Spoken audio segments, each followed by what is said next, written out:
Voyager 1 receives the command. It answers. The answer is noise. Engineers send a clean instruction across space, and over 22 hours later, something comes back. The signal is strong, continuous, alive. But when they try to read it, the data does not form words, numbers, or patterns. It should translate. It does not. It responds. We cannot understand it. If the system is working, the response should match the command. But it does not. The cause is clear. The result is not. The more they listen, the worse it gets. The stream keeps coming. Screens fill with movement, bits flipping, structures forming and collapsing, like a language that almost exists but never resolves into meaning. It looks active, it looks correct, but inside, nothing lines up. Control is slipping. They send another command. Wait. Another 22 hours. Another reply. Still noise. The system is answering faster than it can be verified, and every reply adds more confusion instead of clarity. The response exists. Meaning does not. If it can hear us, it should follow us, but it does not. It reacts, but not to us. The loop is still alive, still exchanging signals across billions of miles, but the link that gives those signals meaning is gone. Voyager 1 is still talking. But whatever is speaking back, it is no longer under our control. Voyager 1 no longer sends random noise. Now it sends shape. That is worse. The signal arrives from over 15 billion miles away, and this time the screen does not look dead. Lines repeat, blocks return, patterns stack in the right places, like a machine putting its words back into order. It looks normal. Engineers can see structure in the stream, but the content inside it points nowhere useful. The frame is there, the meaning is wrong. A message with the right shape is more dangerous than noise, because now the system can fool the people reading it. The false signal has a body. If the structure still works, the information should be safe to trust, but it is not. The outside looks controlled, while the inside keeps changing into something no command asked for. That breaks trust. A new reply comes in. It has order, it has rhythm, it has the clean outline of a system still doing its job, but the details do not match the instruction that left Earth almost a day earlier. It responds without obeying. Now every clean-looking packet becomes a threat. A number could be real, or it could be wrong inside. A status could mean the spacecraft is healthy, or it could be a false face covering a deeper failure. No one can reach it. Voyager 1 keeps sending.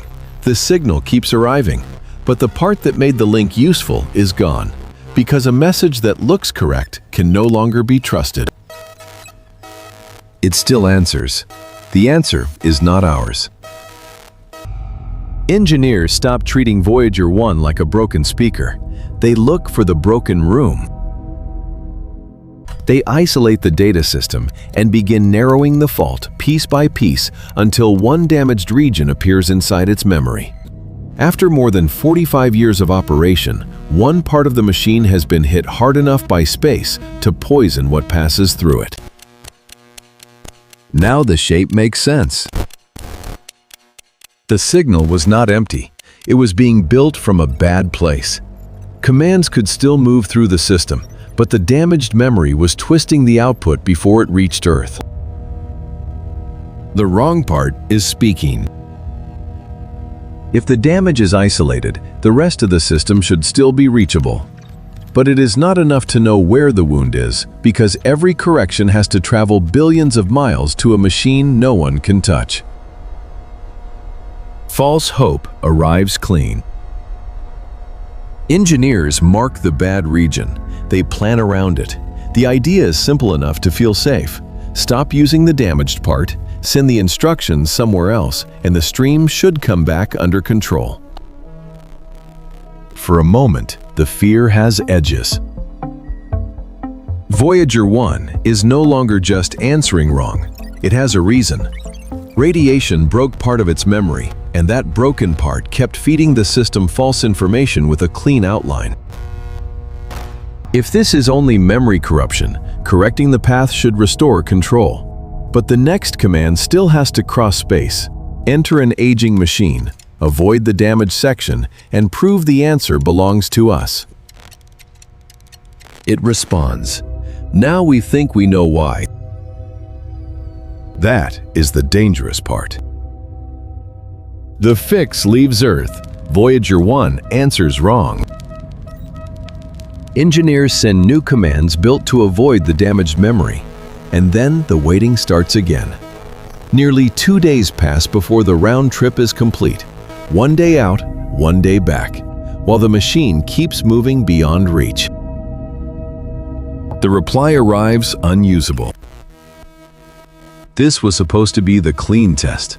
If the bad region was the cause, the new path should bring the data back into order. But it does not. The correction has no effect. The signal still comes back in a form that cannot be used, and that changes the fear. The problem is no longer one damaged room inside the system. It may be in the hallways that connect the rooms. Now, the map fails. Engineers can send a command, the spacecraft can receive it, the system can react, but the result still breaks before it becomes meaning. Which means following a command is no longer the same thing as being under control.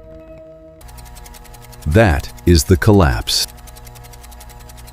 Another cycle begins, and the clock becomes part of the failure. Each test costs nearly 2 days, and every wrong answer burns the one thing no one can replace from Earth: time.